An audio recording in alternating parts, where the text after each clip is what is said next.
Hello प्यारे बच्चों, कैसे हैं आप लोग। आशा करते हैं आप सभी अच्छे होंगे। इससे पहले वाली वीडियो में हम लोग पढ़े थे कि संतुलित रासायनिक समीकरण क्या होते हैं, असंतुलित रासायनिक समीकरण क्या होते हैं और उनके एग्जाम्पल भी देखे थे। आज हम देखने वाले हैं बच्चों इस वीडियो में कि संतुलित रासायनिक समीकरण लिखना आवश्यक क्यों है। ठीक है, तो इसका उत्तर है बच्चा कि द्रव्यमान संरक्षण का नियम है, जो हम लोग कक्षा 9 में पढ़े हैं कि किसी भी रासायनिक अभिक्रिया में द्रव्यमान ना तो उत्पन्न होता है और ना ही नष्ट होता है। मतलब कोई भी अगर रासायनिक अभिक्रिया हो रही है तो उसमें द्रव्यमान की क्षति नहीं होती है, ना तो द्रव्यमान उत्पन्न किया जा सकता है और ना ही द्रव्यमान को नष्ट किया जा सकता है। इसका मतलब क्या है कि किसी भी रासायनिक अभिक्रिया में अभिकारक और उत्पाद का जो द्रव्यमान है वो बराबर होता है। ठीक है, एक एग्जाम्पल के थ्रू आपको ये समझा रहे हैं। देखिए कि अगर कार्बन को ऑक्सीजन की उपस्थिति में अगर हम इसका दहन करेंगे, इसको जलाएंगे, तो ये बनेगा कार्बन डाइऑक्साइड। ठीक है, ये क्या बनेगा? Carbon dioxide. अगर अभिकारक देखें, अभिकारक का द्रव्यमान, ठीक है, तो अभिकारक के द्रव्यमान में देखेंगे तो कार्बन का द्रव्यमान कितना है बच्चा? तो कार्बन का द्रव्यमान 12 mu होता है, इसका एटॉमिक वेट होता है। और ऑक्सीजन का अगर द्रव्यमान देखें तो कार्बन का जो ऑक्सीजन का एटॉमिक वेट होता है वो 16 mu होता है। ठीक है, लेकिन ये एक एटम है नहीं, ये है दो, तो 2 इंटू 16 कर देंगे तो ये हो जाएगा बच्चा 32 mu। इसका द्रव्यमान कितना हो जाएगा? 32 mu। ठीक है, अब पूरे अभिकारक का द्रव्यमान अगर हम लोग देखें, अभिकारक का द्रव्यमान, अभिकारक का द्रव्यमान तो ये हो जाएगा बच्चा 12 प्लस में 32, तो ये हो जाएगा 44 mu। ठीक है, वही उत्पाद का देखें तो इसमें भी एक कार्बन है यानी 12 mu और 2 ऑक्सीजन है यानी 2 गुणे 16 mu। तो ये हो जाएगा बच्चा, ये भी कितना हो जाएगा? 12 प्लस में 32, तो ये भी कितना हो जाएगा? 44 यानी 44 mu। ठीक है, मतलब उत्पाद का जो द्रव्यमान है, उत्पाद का जो द्रव्यमान है और अभिकारक का द्रव्यमान जो है ये क्या है? बराबर है ना। और ऐसी हर एक अभिक्रिया में होना चाहिए कि जो उत्पाद का टोटल द्रव्यमान है और अभिकारक का टोटल द्रव्यमान है वो क्या होना चाहिए? बराबर होना चाहिए। ये द्रव्यमान संरक्षण का नियम है।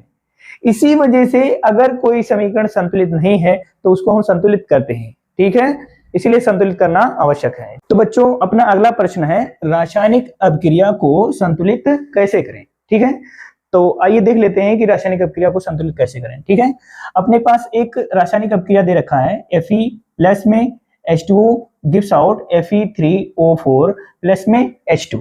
ठीक है, ये रासायनिक अभिक्रिया है। तो बच्चा, जब भी रासायनिक अभिक्रिया को संतुलित करना है तो ऐसा एक हम बॉक्स बना लिया करेंगे, जिससे एक तरफ हम तत्व को लिखेंगे, जो भी तत्व रहेंगे, और लेफ्ट हैंड साइड में उनके तत्वों परमाणुओं की संख्या देखेंगे और राइट हैंड साइड में। तो बच्चा लेफ्ट हैंड साइड क्या है?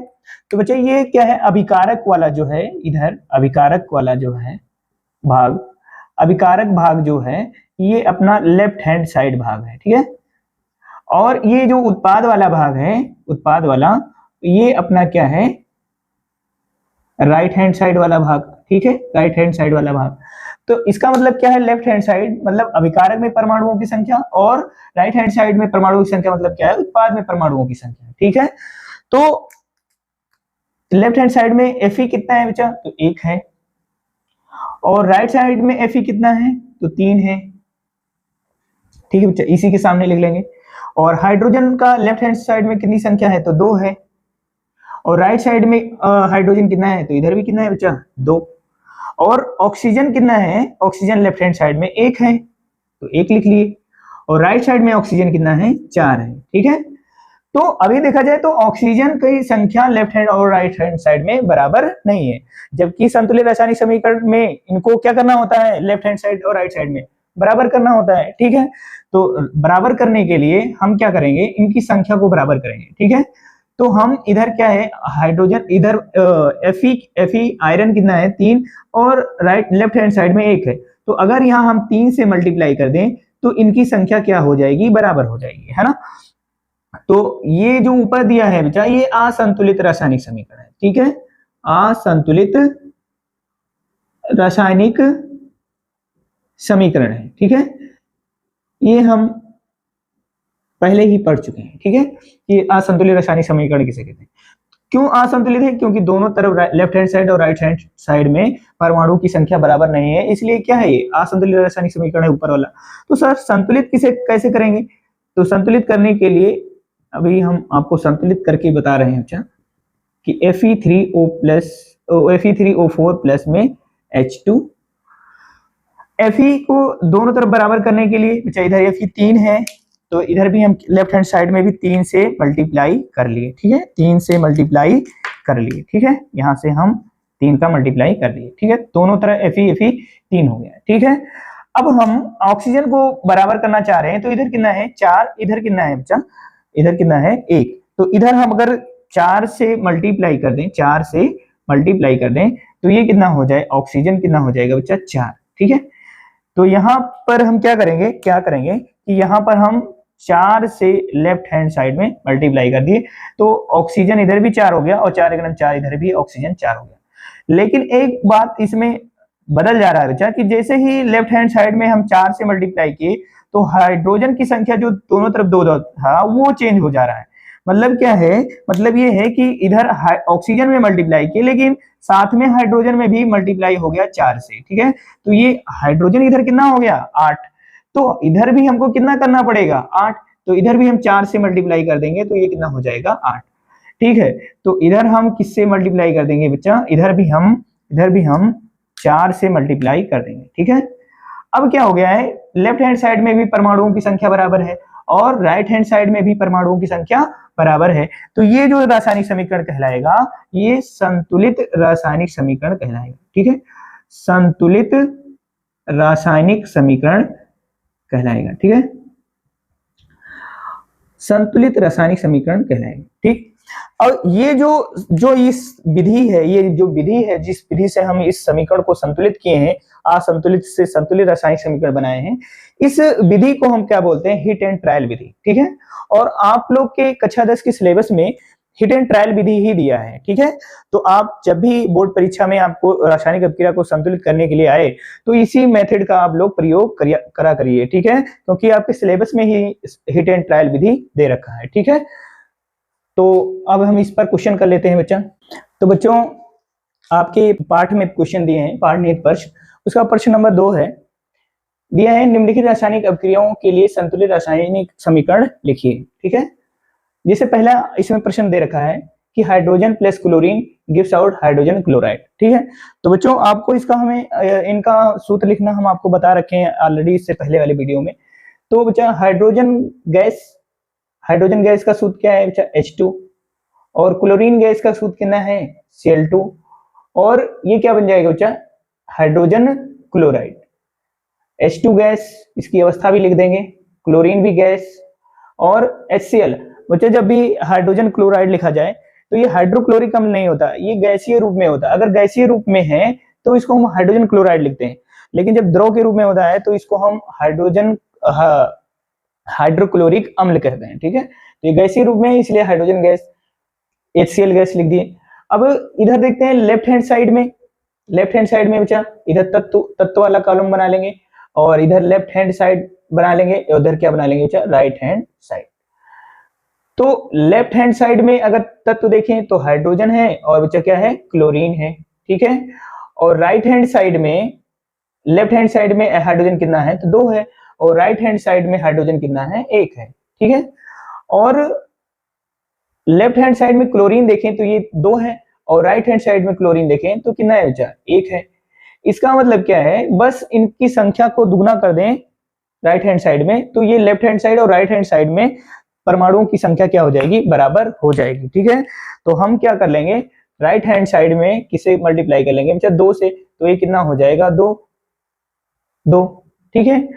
तो जो ऊपर असंतुलित रासायनिक समीकरण है तो उसी में बस राइट हैंड साइड में हम क्या कर लेंगे बच्चा, राइट हैंड साइड में क्या कर लेंगे 2 से मल्टीप्लाई कर देंगे राइट साइड में, तो ये अपना क्या बन जाएगा बच्चा संतुलित रासायनिक समीकरण, ठीक है, संतुलित रासायनिक समीकरण, संतुलित रासायनिक समीकरण, ठीक है। ऐसे ही दूसरा इसका प्रश्न दिया है कि बेरियम क्लोराइड प्लस में aluminium sulphate gives out barium sulphate, और क्या बनाएगा बच्चा, एल्युमिनियम क्लोराइड। ठीक है, तो बेरियम सल्फेट क्या है बच्चा, तो बेरियम आपका बताया था कि बच्चा बेरियम के ऊपर 2 प्लस होता है, क्लोराइड के ऊपर 1 माइनस होता है। तो जब इसका फॉर्मूला बनाएंगे तो बच्चा Cl पर 2 माइनस करने के लिए, बच्चा यहाँ 2 प्लस है, 2 माइनस करने के लिए एक Cl और ले लेंगे, तो इसका फॉर्मूला क्या बन जाएगा, BaCl2 प्लस में एल्युमिनियम सल्फेट क्या है बच्चा, एल्युमिनियम पर 3 प्लस, सल्फेट पर 2 माइनस।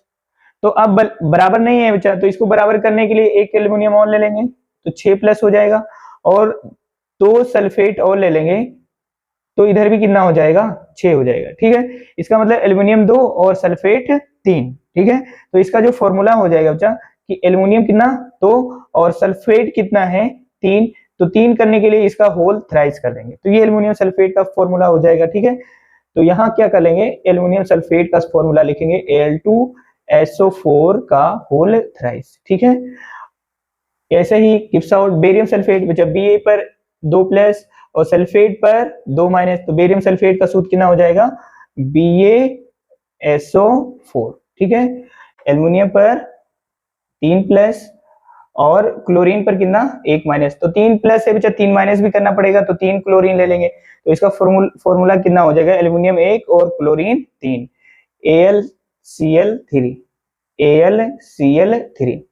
अब बच्चा इसको बैलेंस करने के लिए तत्व वाला कॉलम बना लेंगे बच्चा, लेफ्ट हैंड साइड और राइट हैंड साइड। ठीक है, तो बच्चा लेफ्ट हैंड साइड में कौन कौन से तत्व हैं बच्चा, बेरियम है, क्लोरीन है, एल्युमिनियम है और सल्फेट है बच्चा, सल्फेट SO4 है। ठीक है, तो इसको हम लोग बना लेंगे कि बच्चा कॉलम में इनकी संख्या कितना है। ठीक है, तो बच्चा लेफ्ट हैंड साइड में बेरियम कितना है 1, राइट हैंड साइड में भी बेरियम कितना है 1।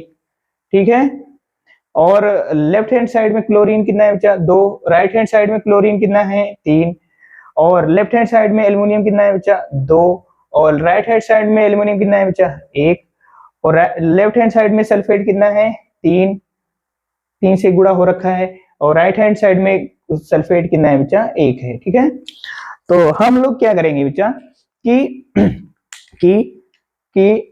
लेफ्ट हैंड साइड में और राइट हैंड साइड में एल्युमिनियम की संख्या को बराबर कर ले रहे हैं। ठीक है बच्चा, तो एल्युमिनियम कितना है, इधर 2 है, इधर कितना है, इधर 1 है, तो इधर हम 2 करने के लिए बच्चा इधर हम किससे गुणा कर लेंगे 2 से। ठीक है, तो एल्युमिनियम कितना हो जाएगा 2। ठीक है, तो एक समीकरण लिख लेंगे बच्चा इधर फिर से कि BaCl2 प्लस में Al2SO4 का whole thrice gives out BaSO4 plus में AlCl3। ठीक है, तो एल्युमिनियम में हमने कितने से गुणा कर रखा है बच्चा 2 से, इधर 2 से गुणा कर दिया, 2 से ही जैसे ही इसमें गुणा किए, और क्लोरीन में किससे गुणा हो गया बच्चा 2 से, तो बच्चा इस क्लोरीन में इधर से गुणा करेंगे तो ये कितना आ जाएगा 6। तो क्लोरीन को हमको राइट साइड में भी 6 करना है बच्चा, तो इधर किससे गुणा कर देंगे 3 से, तो ये कितना हो जाएगा बच्चा 6। तो क्लोरीन को 6 से करने के लिए बच्चा इधर कितने से गुणा कर लिए 3 से, तो 3 दूनी 6। तो जैसे ही लेफ्ट हैंड साइड में 3 से बेरियम से गुणा किए और क्लोरीन में 3 से गुणा किए, तो इधर बेरियम भी कितना हो गया 3, तो बच्चा बेरियम भी कितना हो गया 3। तो बच्चा राइट हैंड साइड में भी बेरियम को कितना करना पड़ेगा 3, तो ये कितना हो जाएगा बच्चा 3। तो राइट हैंड साइड में भी हमको बेरियम कितना करना पड़ेगा 3 करना पड़ेगा, और जैसे ही बेरियम इधर किए 3, तो सल्फेट में भी किससे गुणा हो गया बच्चा 3 से, तो ये भी 3 हो गया। अब देखते हैं कि लेफ्ट हैंड साइड में बच्चा बेरियम 1 है, तो राइट हैंड साइड में भी बेरियम 3 है, और लेफ्ट हैंड साइड में क्लोरीन 6 है, तो राइट हैंड साइड में भी क्लोरीन 6 है। लेफ्ट हैंड साइड में एल्युमिनियम 2 है, तो राइट हैंड साइड में एल्युमिनियम 2 है। लेफ्ट हैंड साइड में सल्फेट 3 है, तो राइट हैंड साइड में भी सल्फेट 3 है। ठीक है बच्चा, तो ये क्या हो जाएगा अपना संतुलित रासायनिक समीकरण। ठीक है, संतुलित रासायनिक समीकरण। ठीक है, तो अगर बच्चों ये टॉपिक आपको अच्छा लगा हो, ये आपको समझ में आया हो, तो हमारे चैनल को सब्सक्राइब कर लीजिए, जिससे आने वाले वीडियो के अपडेट आपके पास जल्द से जल्द पहुंच पाएं। और बच्चों हम संतुलित रासायनिक समीकरण के और सारे उदाहरण के प्रश्न हम नेक्स्ट वीडियो में लेकर आएंगे। तो आप तब तक चैनल पर बने रहिए। मिलते हैं नेक्स्ट वीडियो में। धन्यवाद।